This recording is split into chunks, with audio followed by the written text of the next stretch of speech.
quand Moukouna dit que pendant 13 ans, il y a Moukouna Zala qui a pendant 13 ans à Kabila. 18 ans. 18 ans à Kabila. Pourquoi il y a ça qui est? Pour la mona vidéo en église, na bébé ma boko.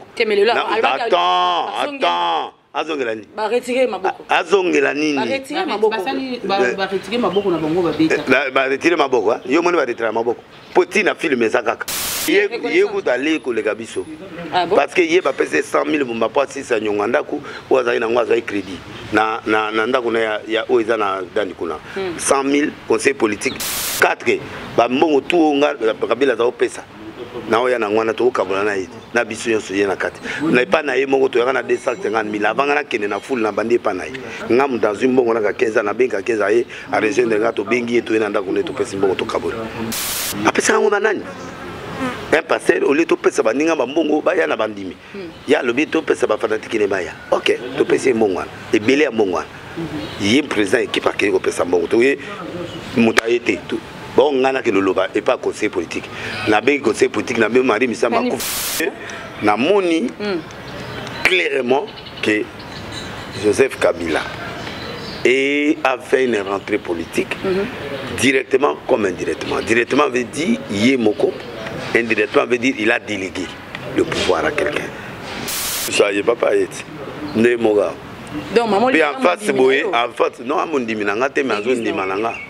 Andi manzame nanga baga catholique to sika moni na image te oh moni za une église nanga ayaka bakilita tongo kutaye avandi na scène liputa maman moko tatikela ke mukolo moso 250 000 so maman na bela liboma komako bon pour les mamoko c'est ça le problème donc candidat a choisi nandako bato baye semblant pour confirmer kaka yango te muta catholique tanga zité bazoki si elisusu protestant va composer une candidature basiliki pour ceux qui montent na boponi ega sur place yo aussi likande ozo mona te ngeza lisolo ya kati siko lisolo soni ka futa ya kakenza nini ko soni as a représentant légal a voté Rosa a assumé kakenza boui a lobby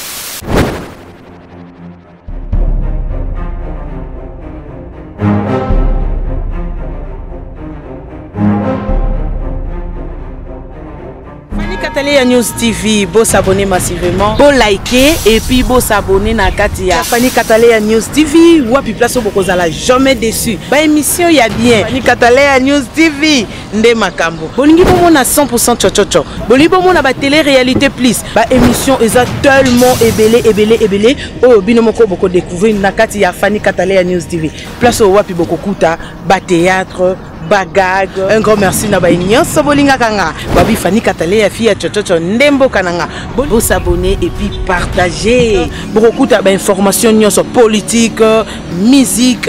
Bon s'abonner massivement na Katia Fani Katalia News TV. Information OESA basée na Katia République démocratique du Congo et surtout na Katia monde entier. Fani Katalia fille chochocho ezaka ndembo kananga. Bon s'abonner massivement.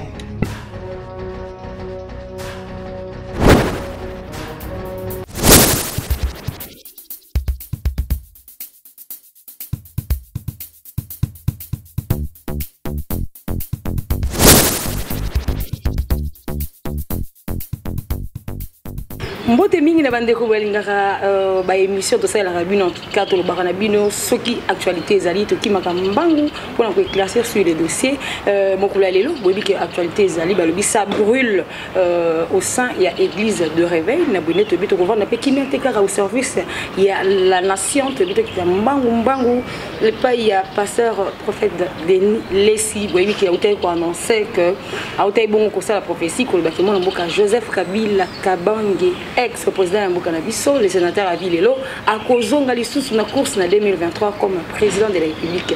Na bodé telobi bato bazali ko murmure les réseaux sociaux totik el kamboboete toye pa inaye to affronter aïb sabiso réellement est-ce que zali malobai ko bama pa ya bato to ezali yemoko les azoki révélation wana to pa aïb sabiso zali ya solo to pe le kutaka ça expliquer biso penza maye ko leka na église du réveil est-ce que zali nini balobi match quoi te ko beta makuna mbongo etamboli ba jipe etamboli lelo tolo bak soki bayi politique bali na mbele ya mino mibale to bape tonga pe ali na mbele ya mino mibale to pété kasi nazali nga moko te merci na ba cameraman na biso merci de Maweja nazali na mopandi sango mosusu na kombo ya Fanny Poutou Katalea na pesi mbote na mbote maman Rachu bonne santé koza liboso ya moto na nzambe c'est que santé za ya solo penza to présenter bino boyebi déjà le pasteur Denis Lessi azali na biso pasteur to pesi mbote na merci maman bonne santé pasteur kitoko penza parce que ça mona tu es bien vêtu en tout cas merci bato mosusu bakoloba yo pasteur alataka makasi aza saper bon en fait biso to pesi déjà le coup mpe longonya ndenge ondimi penza ko mba biso lelo pa na yo poto sula penza dossier yango ya bino bayi basai na nzambe to le pe moi moke masolo ya mboka kasi to ko banda pena na lombango ozali pasteur ozali prophète outi ko annoncer awa olobi que aux yeux révélation que Joseph Kabila Kabange azali sénateur à ville lelo à cause en 2023 toki nanga mo mosusu pasteur avec nous kuna lobi sengelo senga pardon na bandini parce que Kabila Kabange azali moto à faire souffrir peuple congolais yo zali na bateau peuple congolais na simana yo okobundela bango okosambela nzambe asunga bango boni yo ko appuyer lisusu moto à faire souffrir ba imboka pendant 18 ans topé et alika ndeba ko lobaki ba JPP samaki ba mbongo pesamaki lokwa ba pesa ki obité o annoncer pour battre en 2023 elle est à la tête et le roi surprise bon au lobby marambebele malamoko nana prophète des nations musala nanga déjà ko sakola copie à température na temps c'est ça le rôle du prophète donner la nourriture convenable au temps convenable naza sentimentaliste c'était même si ça nazo apprécier mutu Kabila, je l'ai apprécié, je l'apprécie. Et puis, il y a Nasuki n'a un niveau de reconnaissance, d'appréciation. C'est comme une famille. Dans ta famille, Aboya Moutoute. Aza Mabé, Aza Malam. Oboya Yete. Je conseille. Ola Mouya Salangata, on a Koufaki.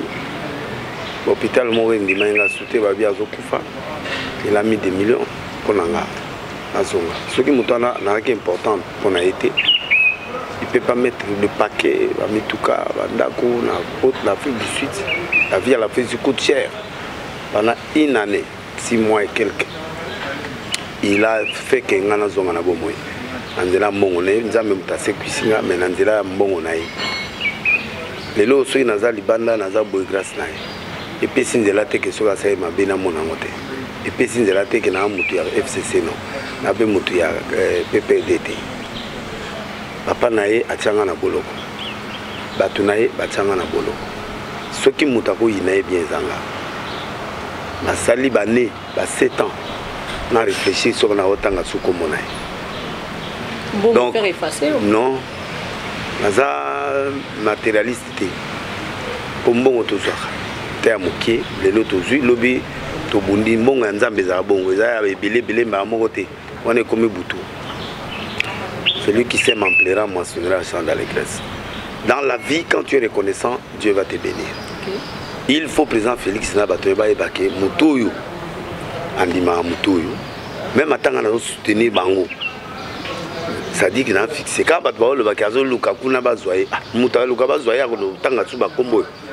Je peux plus aller en arrière, Muta Salika Leginae. Moi je ne flatte pas. Naza Mutumo très sérieux, honnête. Naza assis. Et puis Naza organisé.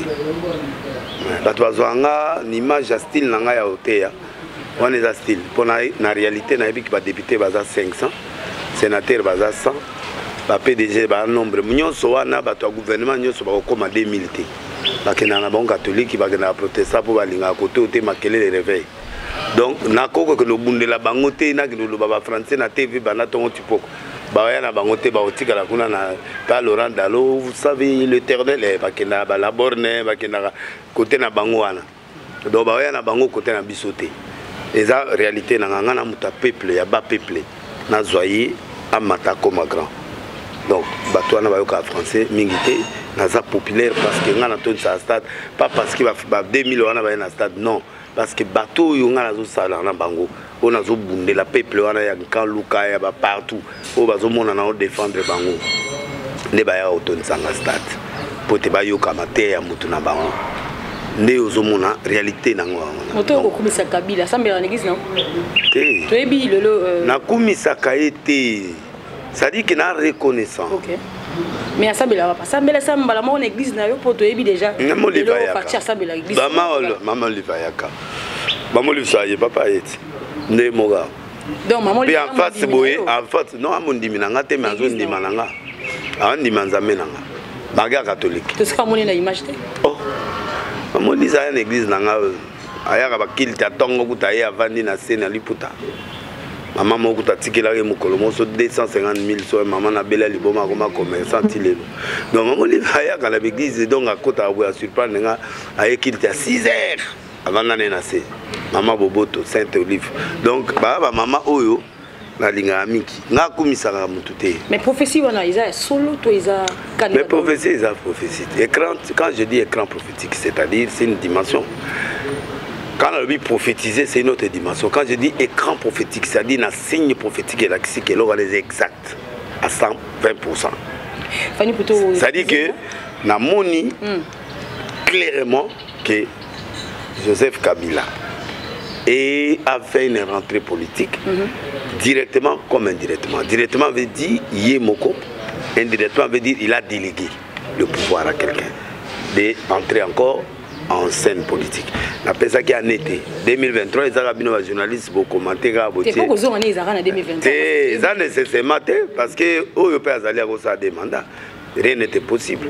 Donc, mais à cause de Kozonga, donc Kozonga en 2023, il peut rentrer en 2023, comme il peut rentrer après. Mais moi, c'est vrai que à Kozonga. Lecture non ça là. Joseph Kabila Kabange, première fois on a aya pour assister à la plénière na Sénat en tant que sénateur. Aïe, et puis après il y a eu révélation. C'est qui était que ma canisi, ou là le canisi, et au là. Prophète. Parce qu'avant ça, prophète et bimi par rapport à Ndengi non, non, c'est Dieu qui prophétise quand il veut.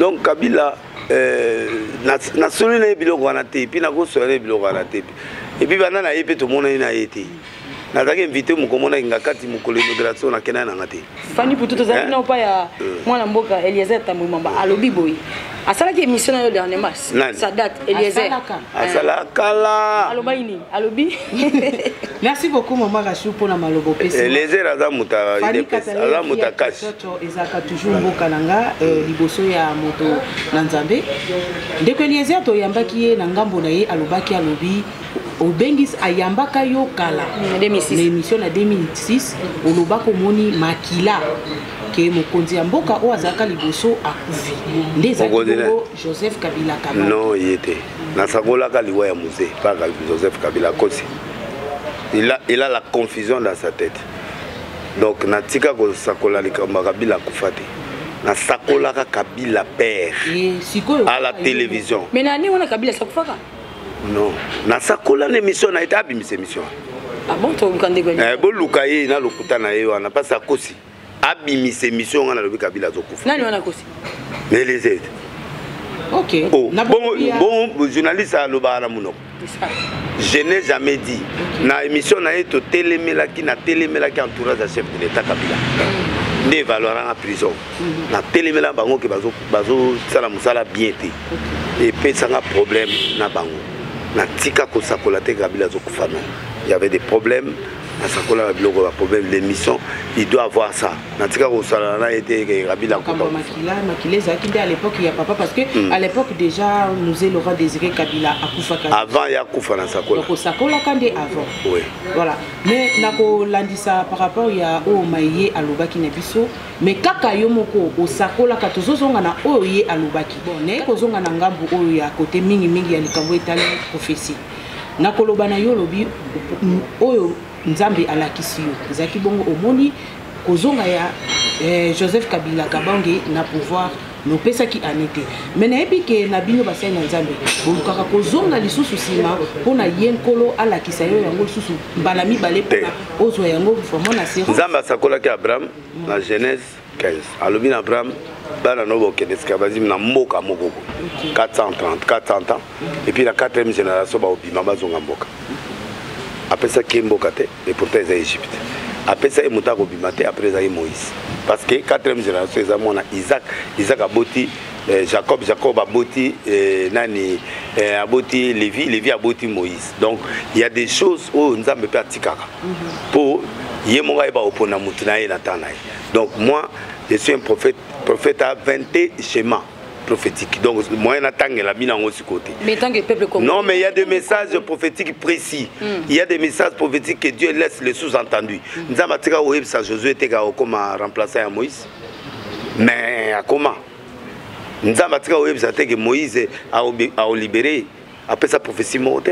Mais à l'obi kaka que un fils de la 4e génération de sa peuple. Donc Dieu est souverain. Il y a des prophéties qui sont muettes.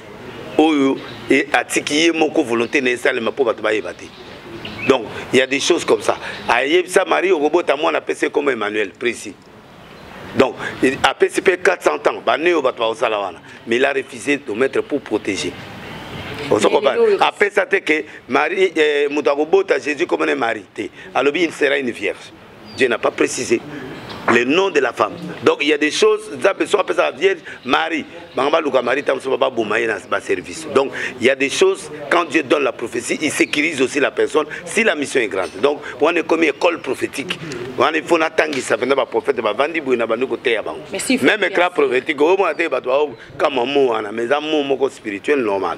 Donc Paul a dit je suis parti jusqu'au 3e ciel, je vis des choses qui n'est pas permis à un homme de voir. Ça dit ils en a pas dimension mususu ba tous ba potre nyo so ba mona ngote me ya mona. À mon avis, Pierre a monaté mes leaders d'église. À mon avis, Jacques a monaté. Donc il est parti jusqu'au 3e ciel. Donc à mon avis, c'est ça la dimension de l'écran, de prophétique au écran. Donc et cette dimension, mon computer ça côté. Pour il y a prophète et prophète. Mon colo oyo Miché, ba prophète tout ba sakole roi Akab au gagner combat. Babi etikali moko, ba yo benga Miché. Babi loba lokola biso abina o loba lokola minete abina moni au gagner combat mais na moni Israël baza lokola roi sans roi, ça dit la mort. Mais moi les années attendent kala lelo na lobby c'est la même chose. C'est la même chose mais totalement peu différent. L'essentiel de la prophétie, Dieu a dit que Kabila va rentrer ou un de ces gens vont rentrer au pouvoir. Un de ces gens donc c'est-à-dire au Kabila té et cause à la paix dauphin. Mais indirect et direct veut dire quoi? Il peut revenir directement, c'est-à-dire c'est lui-même en personne, comme aussi il peut revenir indirectement, lui-même il délègue une personne. Il ne peut pas déléguer parce que Tozo Kabatbazo Yemba déjà, Kabila. Moi ma prophétie est claire, l'écran prophétique, c'est-à-dire Kabila est rentré, ou il y a un représentant qui est rentré. Mais il sera. Si photo longue yo na casquette il y a prophète. Tous étant que peuple congolais. Bah tout le monde 18 ans déjà, Kabila Sali. Bah Madousseza Ebele. Té, bah Dousseza Ebele. Tolinga azonga lisusu ou soit tolinga mutu mususu asala ou bien par exemple. Mais mususu yé azosala. Mais tolinga azonga suna de na tunio Bemba na tunio Caméré te na tunio mutusa zate parce que na FCC il y a pas te na tunié na minito mutakasa zate là c'est un peu comprendre non muta présent sur mutala tu sais quel mutaza et alors c'est-à-dire que c'est à lui maintenant de montrer qu'il est plus que l'autre. Voilà. Mais s'il faut comprendre prophétie na lobby prophétie il a dit c'est que azongi mais pourquoi il doit rentrer? Pourquoi Dieu va faire revenir quelqu'un encore? Qu'est-ce qu'il a oublié? Je ne connais pas ce qu'il a oublié, mais ce qui est important, moi je sais que le retour est fait. Parce qu'il a mon écran prophétique, ça dit clair. Moi je ne suis pas là, moi je ne connais pas. Moi c'est dans l'écran prophétique qu'il est rentré. Et je me rassure sur ça et j'insiste. Je n'ai pas eu l'argent de Kabila ou de tel nom. Donc, mais ce qui est vrai est que je l'ai vu en écran géant, en écran prophétique. Quand je vois l'écran, c'est-à-dire la chose, la menace, le dit prophétie d'écran, donc si les gens ne prennent pas au sérieux cette prophétie, ils seront étonnés. Pourquoi je dis ça? Parce que quand Dieu annonce un événement, c'est-à-dire il est en train de corriger quelque chose, qu'il trouve que la chose ne marche pas actuellement. C'est-à-dire il faut bateau bazasco, babo sensakabila. baloba ke Kabila sala mabi na malobati na mafingati qu'on montre réellement que les gars ici là il n'a rien foutu. Regardez l'autre ici, il a fait 10 ans, il a fait 10 ans ou il a fait 5 ans. Regarde ce qu'il a fait. Mais si la personne qui est actuellement a sali bien, est-ce que Kabila a besoin de je ne sais pas. Je ne sais pas. Peut-être un motivé qui bango pour bango ba sala mieux que ça. Parce que ça va sali mieux que ça peuple va olinga bango coller quand même mieux. Parce que ça zong c'est que va réclamer. Et nous avons réclamé pour appeler sa solution Moroboé na peuple. Mais si la solution est déjà donnée, sa présence sera quoi? Un politicien qui pose seulement une candidature. Mais ceux qui se vont va salir bien. Bateau bazak actuel ba commis déjà comme même président en 2030. Tozana nous na kati ya transition. Et ça c'est vraiment un peuple qui veut que leur président réussisse. Moutou ayebi que président va réussir ne calcule pas prolongation. Pour prolongation il y a un Bomi Kabila. Quand il a voulu chercher à changer de constitution, des trucs, en 2015, c'est ce qui a mené le problème.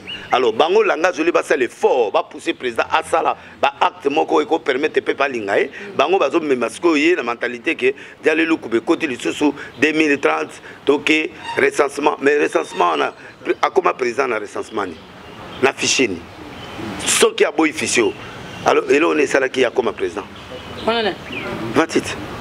Bon, bah voter qui est nani, bah boya machine à voter, bah on dit mangote, bah boya fichier na, mais fichier on y a on dit bah voter les. C'est bon, bah boya machine. Bon, le roi bah boyité, mais et là on est monsieur président, vote de. Et comme vote on tourne le bélasse. Hein, la Bible vote to vote té. Parce que si bah comme boya fichier, c'est qu'il y a quelque chose qui cloche. Parce que moi je sais que le président Félix a été voté. Par quel fichier? Et élu. Voilà, on est en Haïti. Bon, à moi que bien vous avez version pour vous payer ça lelo. Et puis par le même seigneur, quand le même Rossard qu'il avait défendu, et puis dans le Rossard comme Mabé. Donc moi je ne comprends pas ce qui se passe au Congo. En fait, quand on a dit que pendant 13 ans, il y a pendant 13 ans à Kabila. 18 ans à Kabila. Pourquoi il y a ça qui était? Pour la mona ba vidéo en église, na ebu bete ma boko.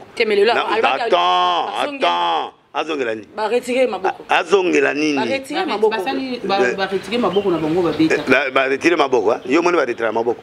Poti na film ezakaka. Bi image ala so tiango mona. Na poto na mona na journaliste moko à défendre Kabila. Era balaki apprécier Mbongo à défendre Kabila. Oyo ya balai moi. Non. Mais c'est l'ingratitude. Non. Mais attends.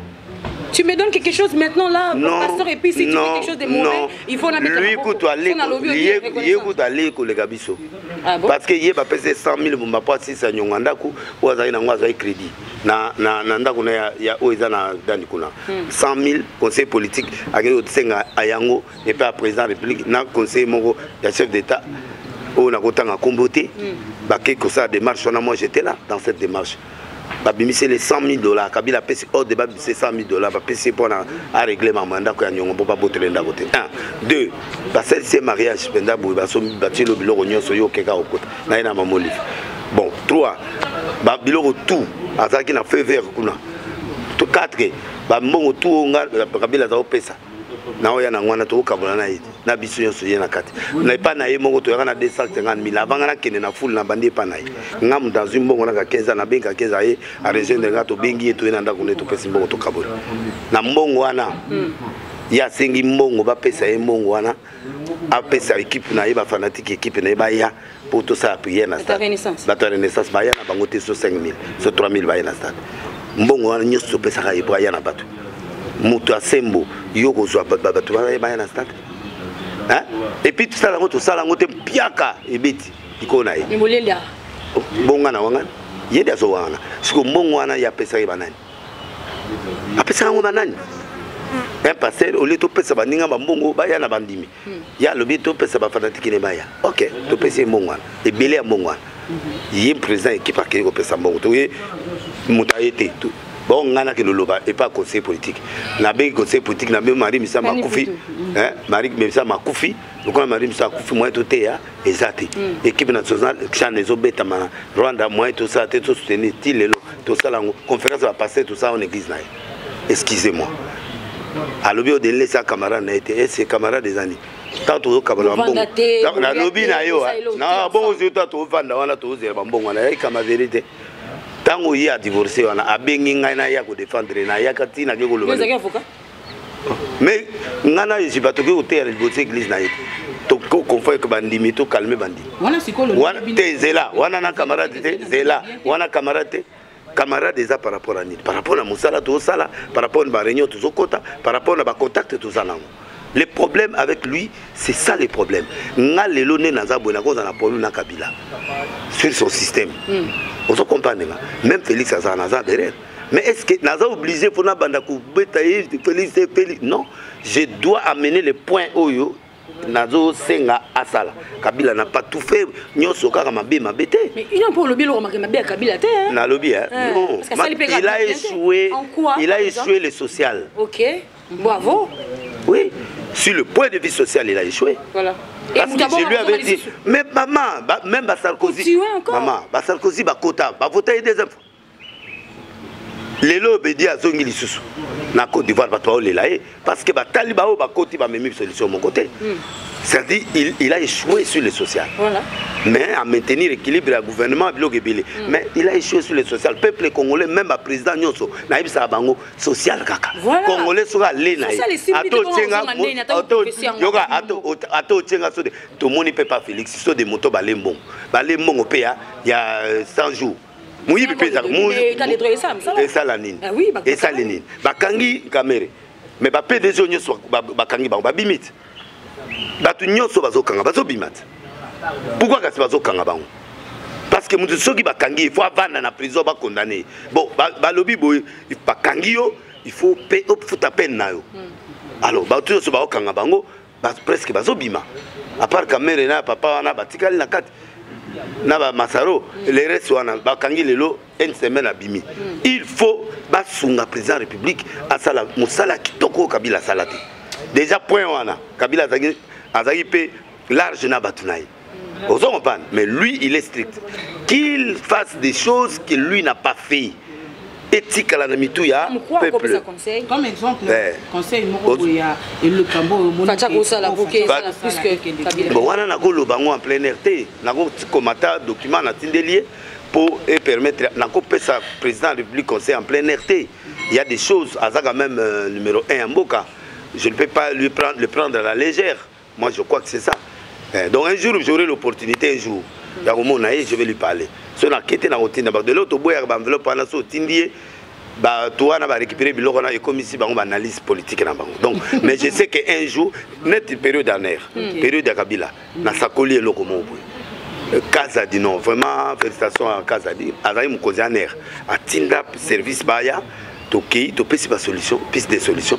Et puis, il y a bien. Moi, je crois que le problème, il y a battu des aventuriers. Oh, mais n'a aventurier pour ça, professeur de banque, ça va tout prendre. Parce qu'un aventurier sera lobby na ebotika ebobete kara. Parce que le lobby professionnel kokukoya après comme on a Joseph Kabila na c'est. Munga na monier na bongo ko kena senande lobby. Bon akena senande te na tourner non et oya vendre est-ce bien au pesa nzambe est-ce bien au pesa nzambe calcul ya ta fois loba. Non. Tout le monde a vu, même quand on a président Zongi na ça le lobby au contraire kuna andimi poste na c'est-à-dire opposé soutien. La Sénat veut dire qu'Andimia a la sénateur à vie. Donc, à Oyate, à Okene Souma, Mangana Moni, ce qui est à faire monter Manena Bimissa au Polé. Au contraire, il faut pas féliciter. Mais na sakoli intention à Kabila. Na senti, na sakoli. Alors, c'est un poisson. Non, na tie, Nzambe à l'axi des intentions naïe. À l'axi, ceux qui s'étaient à l'axi intention naïe, qui les reviendra. Et ça ne sera pas possible. Non, ne dis pas ça, parce que moi j'ai vu ça la prophétie. Voilà. Donc quand je vois la prophétie, ça dit qu'il vient. Voilà. Ce qui est dit, mais le col en écran, ça dit la troisième dimension esprit. C'est quoi ce qui était montré à Oya. Côté expliquer par rapport à Mukuna Alobi, vos abats camarades. Mais na comment on a expliqué les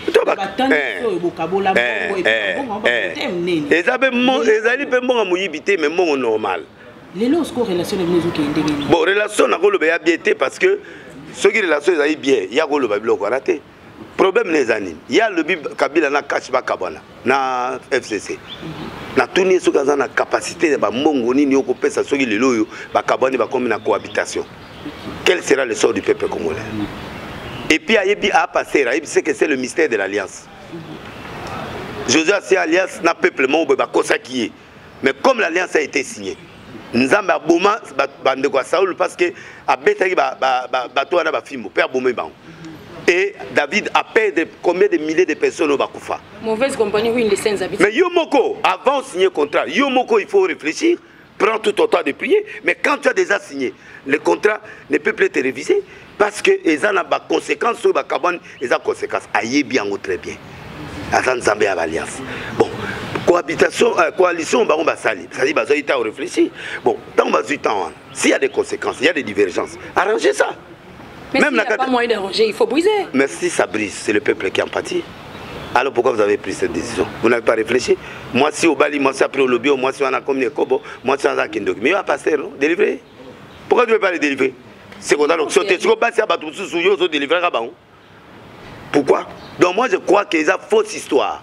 Donc moi je ne veux pas le sang dans le pays, je ne veux pas la souffrance, c'est ce que Dieu m'a dit. Il faut ensemble planifier la divergence. Mais dans qu'est-ce qui brûle? Hein? Qu'est-ce qu'il y a au juste? Il n'y a rien. Dans le côté politique, il y a un président, il y a un président de la République. Le président de la République, affaibleté. L'homme le plus dangereux dans le Congo, Félix. Parce que Félix a reçu pas un débat. Avant des hommes sous bateau au Cameroun. Et Moussikate au moins des hommes sous Kiwana. Donc, Lingaka a affirmé qu'à FCC, au moins de la boue, n'a moi c'est n'abinoté, n'a boité, mais n'a pas capable. Ça dit, c'est un message seulement qu'il a envoyé. Il est président, il a la signature, il a l'ordonnance. Donc, Bato c'est le président, Bato Kosaï, président Bato, Bato me mène derrière, il y a décision. Et tant qu'il y a comme ça, derrière, on a bango compatibilité. Parce qu'il y a côté, chef d'État, il y a des gens qui ont des agendas cachés. Lobby est comme président, alors il faut faire ça moto derrière. Lobby qu'on a Kabila, il faut tout ça derrière pour tous à pouvoir. Donc, ce sont des gens qu'on ne peut pas écouter. Il y a des gens, quand on te parle en tant que chef, au Vandipe Bobin Kolo. Quand tu as un prophète Bélé, un pasteur Bélé, un tatana Moulimo. Donc, il y a des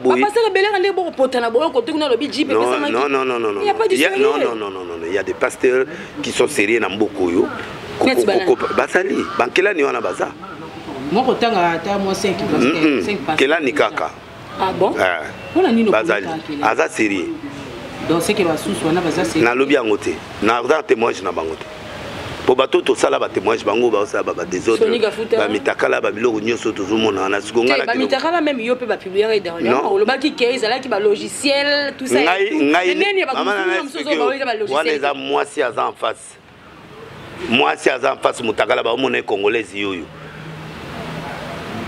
godem po imotaya na logiciel wala approuver bato na kendati na eloko scientifique basalan ya ba combattant oui non nan olobana mutakalisation ya pasteur Mukuna eza logiciel eza ki vrai tala tika na bloko na olobana boyi yo kanga na nozo poser nga question mususu ko kenga na question mususu ala mais takala nyonso ya kisa soyo eza vrai logiciel te logiciel te yo pesa ki logiciel so ko nimi wana logiciel te c'est que yo pesa ki logiciel madame moi si azo témoigner aza en face azo loba moi ça ko tia nzoto ne boya tia c'est pas bloko dossier il a kala yo ka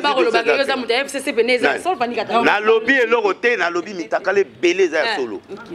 Et puis expliquer le moi j'ai été interpellé par la police scientifique.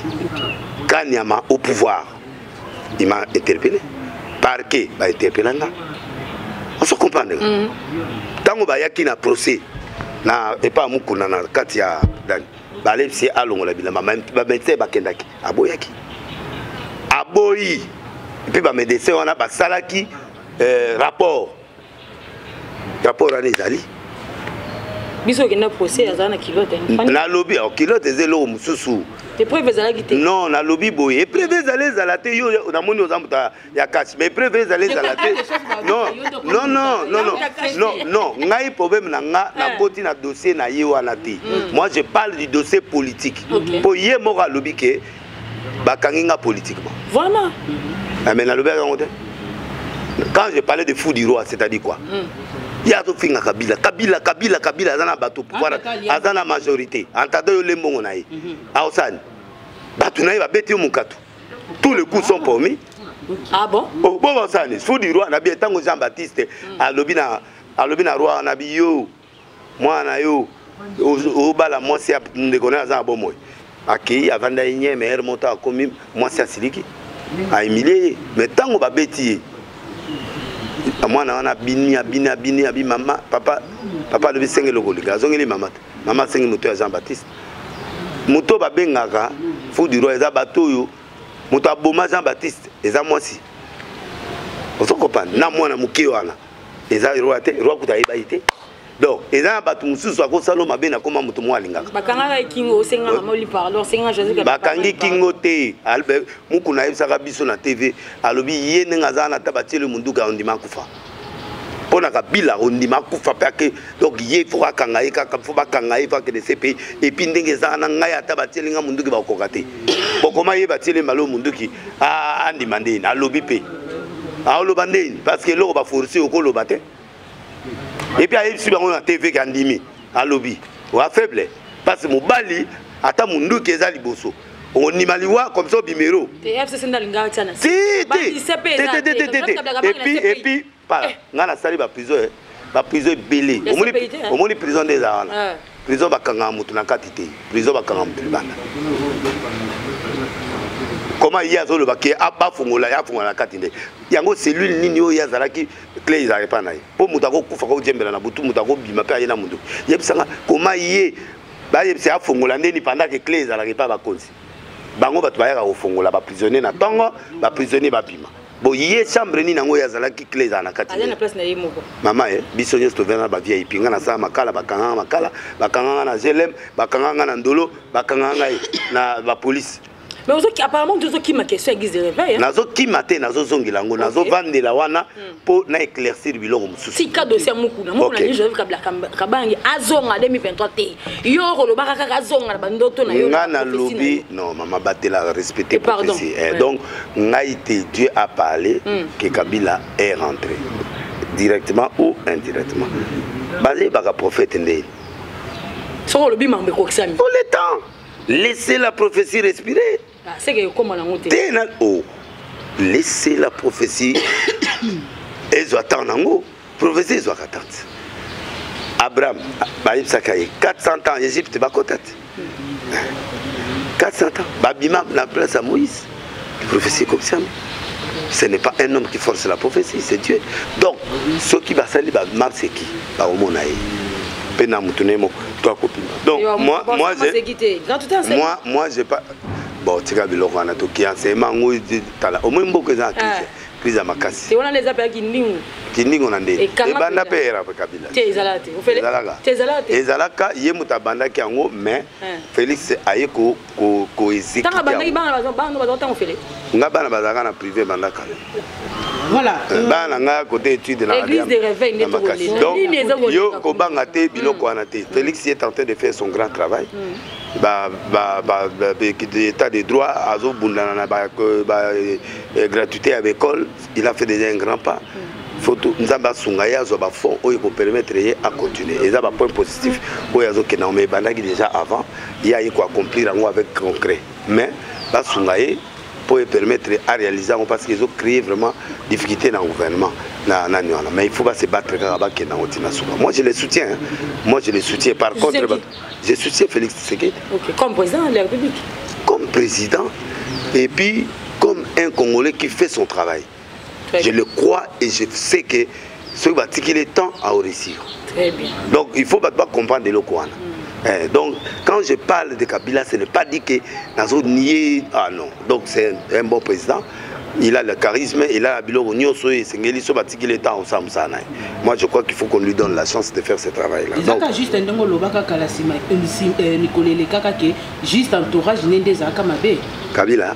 Bon, entourage a o naibi été, naibi bango pendate mais en voyant faire, il y a des gens qui le poussent à faire certaines choses que lui-même ne peut pas faire. Naotala, sur le dire Félix c'est légaliste. À mon il y a Félix donc Azam Mutumoko à légal. Mais Batou va pousser pour la réussite. Ah, président, affirme-toi. Ah, président, affirme-toi. Oh, Raza, président, quand s'affirmer, tu n'es pas allé déjà. Il a la signature.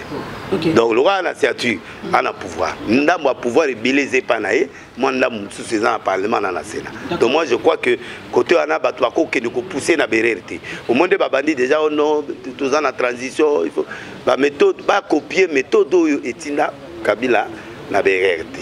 D'accord. La méthode est les loyaux, la méthode la recensement, la méthode pour gagner temps, la méthode doit évaluer prix les loyaux à suivre conséquences belles. Voilà, merci beaucoup pour nous répondre partout. Mais ce que tu as vu total s'il vous plaît, Koloba caméra na Koloba par rapport il y a ndengo pesa explication na président na biso Azasi. Mais na ngambu ya président na biso Azalaka Joseph Kabila Kabange entourage n'est pas Azalaka malamu to Azalaka. C'est bien été. Oui, monsieur c'est bien été pour passer le CBR rebelle. Les gars aimaient le Congo. Mais monsieur sous bilo monsieur ya kansa basali ba basali na bango. Et puis à d'abord tu as bâtonné na ba prison té. OK. Tozomi na côté ya basali nza. Oui. Basali na Zambé et comité. Mbutu. Ya FCC, batu ya cash bazali parce que le monde réveil était confession nyoso. OK. Na ba catholique. Mais l'église est politisée. La confession c'est comme politique. Mouta tendance na bazawana ne bazana. Guerre l'église le na Congo église malamu izate ba pasteur bazali. Non, ba pasteur bazali. L'église malongé réalité. Église des alliés. L'église tu parles l'église c'est le corps du Christ d'abord. L'église où ils ont besoin d'ensemble. Na ba confession religieuse. L'église c'est l'église du Christ. Les protestants, c'est l'église, on a des dénominations. L'église, c'est spirituel. Mais ici, nous parlons de dénomination. Si nous partons dans les dénominations, tout justement, la dénomination est belle comme politisée. Les 8 confesseurs religieux, où est la voix Yasseni? Parce que le président du CENI, il sous-fonctionnaire, a commis faiseur de président, d'après les politiciens. A commis faiseur à député, à gouverneur. C'est pourquoi, pour vous allez rassurer que vous va à pouvoir, il faut monter à la montée appartenance, mais pas de battre. Or, tout le Congo, mais c'est fondant. Vous avez vu que tendance telle. Donc, or, Moutasseni faut intégrer, naître. On va passer, il faut pas s'embêter la pour tous les mais si on a un d'accord, il va comme la qui est moto, c'est ma moto. Le Moutaï na agenda na batini bango ba ko se débrouiller ba comme na 4 qui ba candidat ba zapo bon ngana zio na comme mutuna nga yo na kopte. Fait bête on appelle selon moi bien pour battre, c'est pas comprendre. Mais ça la bongo na confession zandé. Ba candidat s'inscrit. Après ba ko éliminer ba critères. O ba ke na finale ba yé devant l'assemblée. Avant ba se défendre ba tout naka confession oyo nani azo copté ou azo parrainer tel. Je prends tel. Je prends tel. C'est que yo muto aussi candidat au défendre na voter na zo séparer parce que voici ma critère. Alors bâti ba on a voté. Mais problème est ali. C'est beaucoup de gens qui ont voté. Na candidat là. Bon. Pour poner mamoko. C'est ça le problème. Donc candidat a choisi Nandako. Batouaye semblant. Pour confirmer kaka. Il y a un thème catholique. Tant à cité, parce que ici les sous protestants va composer une candidature basilique. Pour ceux qui montent na boponier gars sur place. Yo aussi les candidats. Aux hommes on a dit que l'isolo à 4. C'est quoi l'isolo Sony ka foot ya kakenza nini ko. Sony a sa représentant légal. A voté Rossard, a assumé. Kakenza bouille. Non, bango bataille parce que ba Mizuba va supporter Kadima, va supporter ba candidat na bango. Oyo azaki na tendance présidentielle d'après ba catholique. Catholique ba yote. Mutuana ada tribu moko na président de voter. Sur quelle base? Parce que Ngoimulu nazaki Katangé. Ngoimulu était Katangé. Il était président de CENI. Oh Mutsusu wana ba Swahili nanga.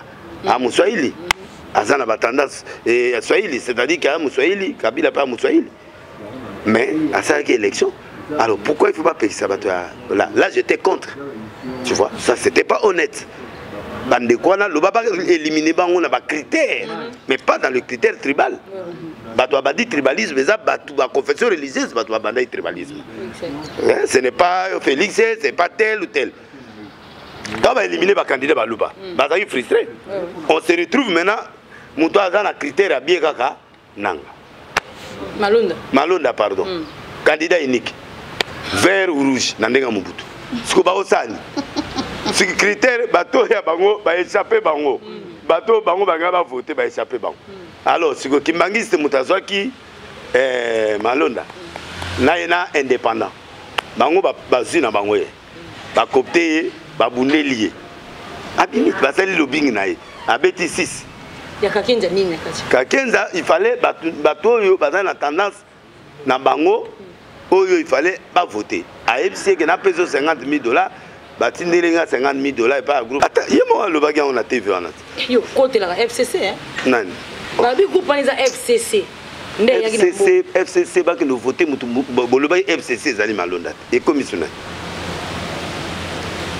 D'après histoire ezaki bato a cash. Bato ba na tendance à cash. Donc ne Sony n'enga lo expliquer. Alors, Sony a beau yabi à mes conscience, moi je peux pas voter pour penga dip na nan. Ne a voté Malonda. Yoza ngambu nini pasteur? Naza na ngambu te. Côté ya Kake. Naza na ngambu te. Bango nyonso basa ebere. OK. Pourquoi? Parce que il fallait pas solo là. Comment corriger? Comment corriger? Photo zo papa qui là naza na milieu a koka ko ba convoquer ba sien nyonso o ba bengi ba fondateur ba tala le kamona ba réconcilier bango. Parce que de comme la deux têtes dodo seni aye ko bimane akati ba série na kati tout moi na bato aye a coûté opportunité à poser candidature na abimi mais siko yo problème toi nango bato Sony ba ngo yo ke loko na te parce que procédure ba kenda nango ezali compliqué procédure malamu ezali procédure ezala kini procédure ami balé ezali politique cache pende za nana bato mususu balingi pe mutu na bango azala nanani c'est normal. Ba mona ke bateau nyonso bazalaki wana bazaki na ba élection nyonso saimi baza bateau de ba comme une tendance. Il faut dire la vérité. Qui tendance à Kabila ou tendance à FCC. Alors sikoyo il faut bango pe ba récupérer territoire na bango. Yango moni ba Kimbangisi baza na 100 ans na bango ya anniversaire ya papa Simon ba sa bango makadam nanani. Tant ba yobi bino bien aller. Ba wangani. Ta ba wangani ba longoli papa wala. Na musala ba yoti na mutu susu armée du salut fait la même chose donc ba ta cache pe ba cité bazo luka pe ba conquérir ba confesseur religieuse pour mutu a kobimaza na tendance na bango ce qui est normal na combat politique ce qui est normal na combat politique c'est pas normal na église non na église c'est pas normal il fallait ba tata na ba boya tout ce qui viennent là ba boya rakete bino baba na biso photo voter mutu aza crédible oyo ceux qui ata oye na tendance nini a lobby aux uité. C'est ça logique. Mais si déjà Kalabogo on dit ma pété pour venir bolia bango. Non mais on demande nini parce que n'est pas politicien. Nani mutavite catholique ezanango ba politique. Ba église réveille pas politique. Ba côté. Yo pela mutaliboso politique. Na ça politique. Moi si j'étais politique je devenais ministre. Parce que les relations où Nazari na Kabila je peux devenir PDG, administrateur quelque part. Bato ba yo ba lekingate parce que je suis censé en droit. Donc ba lekingate. Naza docteur en théologie, yoka na docteur en théologie. Donc baza wana do naza na mayele. Naza diplôme na 97%, ndepé gaso fille mon amonia na 98%. Donc ndeto za wana suko to za pe mutu mayele nde naza boda, trop intelligent. Alors problème nanga ezali que bandeko nanga atika politique, l'église doit être dépolitisée en commençant par catholique jusqu'au réveil. To tia suko yo mutu oyo nzamba poni. Mais to tia mutu oyo te ba parti politique ezotinda biso na mwa mieto wana. Déjà zala ya seni, déjà zala catholique, déjà zala protestant, so le babi église de réveil babi bazwa. Nanga to dogi nanga. Te so babi to bazwa. Na ondimate. Na na compétence wana te na yebi mamwa senité, na yekoli yango te. Ça c'est un droit oui mambebele, ça question. Non. Ça c'est une spécialité. Na ko zwango boyité. Non. Maman tala. Oui, honnêteté spirituelle est important. Jonathan Yebsinga na cause de la roi David n'a pas ce pouvoir. incite par l'Éternel, mais je ne l'ai pas. Donc je ne peux pas. Même le ministre n'a pas. Pour nga na kozambo na kitunga bêtise. Batinga na prison. Donc ndeto za wana ngai biloko wana na ligne ngote. Même député na dit politique et cite sa fonction.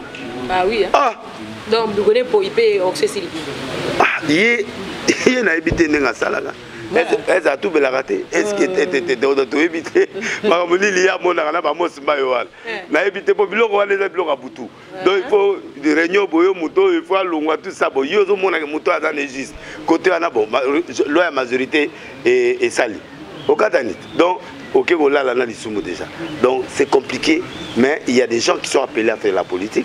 Bah ça là on est pas pour ici va trouver que ça va na moni azo mélanger église dans c'est bon ceux qui ont ça mais les restes ba kokate faut avoir Daniel maman faut avoir mais chaque côté dans la moto pour ba côté na moto ziki na évidemment va passer le soir au côté moto na limité mais en tout cas il faut vraiment obenga mapenza autant que ceux ici au sangi comme Kabila mingi autant ba bien fait tout le monde a dit message à lobby banda nini à lobby à lobby par rapport il y a le pont on a sujet privé. OK. On a Hollanda bosolo na politique. On est comme privé. Et on a kana na epo na kende émission te wa mutu na ngai na occupé été. Voilà. Oui bizura na yepa na chance. Bozura na zo côté bo na bi bolongola matona. OK. Yo asangote longola mato. Aboy na kiti na kena. Ah mutu na ngai. Ngai sele pe loko te tango ngalo bani bon est-ce que ngai que ça ngai créer problème? Angala tangote. Angala taka po eza et là on a sacré et que matata do yena ngana obangete ko to kutabo ye mutabenga enga ngam na mituni question mais comment pour cela benga ngate le benga c'est qu'il y a ba piège le quoi ça ba piège esprit singana kendete et ye mo benga ngo écran prophétique la singana kendete pas na ebié mais conseil ngana opesa il faut abana ko sala ba mission selon ba sujet non épater les gens ba vie privée abatu a étaler yango batu ce que ba komo lo que azam mutaba service azam ngana lingaki mingi franger na une émission mais conseil na opé César que azala la sujet si on parle de la prophétie on reste dans la prophétie tayo comme ta vie privée abatu ça ce n'est plus cahier des charges à Salagi j'espère que il faut à un grand journaliste moi je l'aime beaucoup je le soutiens na benga kayepe to solo la bisodo na sina le cahier émission na mais il y a lingi retour pour aller na gayaki mais su galiga retour abeta betanga makambo ba ndako makambo ba vie privée na ndinga ko italien on a mis ça batute donc moi je crois que c'est non événement donc pour nanga pardon il y a un boto qui n'est na suka pasteur évangéliste de Nilesi non prophète pardon prophète de Nilesi et ça la kondeni tango mo oyoka nga bazo critiquer basali na nzala non ngana kansa inga toke na basali ba lolo ba yode ba olo ba la yo ba finga yo kandeni toko kende na wana parce que il faut tout nango deux points donc premier point yango wana ça kondeni oyoka c'est pas bon bazo critiquer c'est pas bon tes bonté parce qu'il y a des bons éléments bandimi bapain bako salango mais mon limitant au mon passer il faut respecter même à ta erreur nous ka ba fois mususu pona au sala biso to wolo bana entre biso na biso mais bana bako ko toucher papa te mutakala papa bana basima ngote ça c'est je demande pas au peuple de Dieu qui crée Dieu de toucher un homme de Dieu non d'accord batika biso to solo makambo na biso to loba na biso monde na loba entre biso na biso ça dit entre les collègues mais moi na so mo simba tata mabe même ba image wana et la vrai ou faux bakota la ngote verset moi le dans la Bible avant que nous ressemble il faut que avant d'aller à l'hôtel vendana nous sambela que nous yo kana moto muninga na yo simando kende ko kende mko mususu te yo kana vieux na yo mais tozaira batozana au conseil namukuna na kota ya bimiaki tanga moni ya bimiaki tanga ba annoncer ngana zo yaki ake bon je crois que kende pour na assister à l'Assemblée générale à RC. Mais ils ont mis la vente dans la carte. Mais il y a une raison à eux. Non, je ne crois pas. Je ne concept. Non, on a été un problème. On est allé, mutuna mutao ça boulot nae. Yé, godé pour am FCC officiellement. Mais est-ce que tant que dans ma conseil on a toqué dans ma comme ya FCC na casse non? Pour des amolimo. Donc yona mukuna elo ko non, c'est mon vieux. Nenga zana suka moni qui na pour lobby qui na blessé qui est trop alors azana nous prêter. nde na yoka kuna ah non prêter à pardonner ya pardonner c'est yo non signe pe pardon ngote nga na après ya pardon vie mukuna ndeko zabu so na blessa kio passer mukuna limisanga nga na problème te nga ndenge nini tangu batu bakoma critiquer mikolo wana ba bien obini mwata mko bonani na TV okomi bilobela te succès bilobela te mama ndima Maman Ndima que succès zongi. Succès zongi donc. Makasi ndo teke banje. Oh, et le banje zongi. Donc on parle de ce qu'on zonde le ngwe komi ke. Zondo ezala ki première alliance. Ngana na seconde alliance konza bazongi sika pour la seconde. Ke banje grandeur. Munene. Wana kana langi wana ka. Electric grandeur. Donc na boui na le sengo même de bato finga finga. Ah, mais dans l'actualité te. Mais na kati. Donc ngai soki bato ba otonga ngate. n'a provoqué incident. Il faut mais un grand doit être toujours la grandeur, il faut qu'on maîtrise. Il faut maintenir la grandeur. Donc, dans la bouille, bateau ba otonganga na osepela. O pe ba ondimanga na osepela. Nga problème na nga banda kunyo il faut des bezal. Chaque pourquoi politicien, aventurier, escroc. Ngasko bitumana ya parler. Et ça la maté. Maman, petit peu ça maté. Sujet on a ce que ça nga bien. Du coup, ba comme le micro batem. Micro écran prophétique donc ba nesengo, ba super masika. Na mona ba tuba tie écran boy à noir et ça va bien. Donc merci quand même na batunyo so ba les messages nanga en bien comme en mal, mais je ne suis pas contre le président Félix, je ne suis pas contre Kabila. Je ne suis pas pour Kabila pour ça, je ne suis pas pour Félix pour ça. Je soutiens le président en place qui est le président de la République. Il a mon soutien total. Très bien. Merci beaucoup. Donc voilà, voilà, merci beaucoup. Merci na bande konyo so balandi émission oyo. Ezabongo mbali boso otozaki na papa na biso Denilesi, mais ezabongo mbala sukaki Rachel la Carmen. Au revoir na bande konyo, c'est tout bien belé. Botika toujours côté branché. Merci.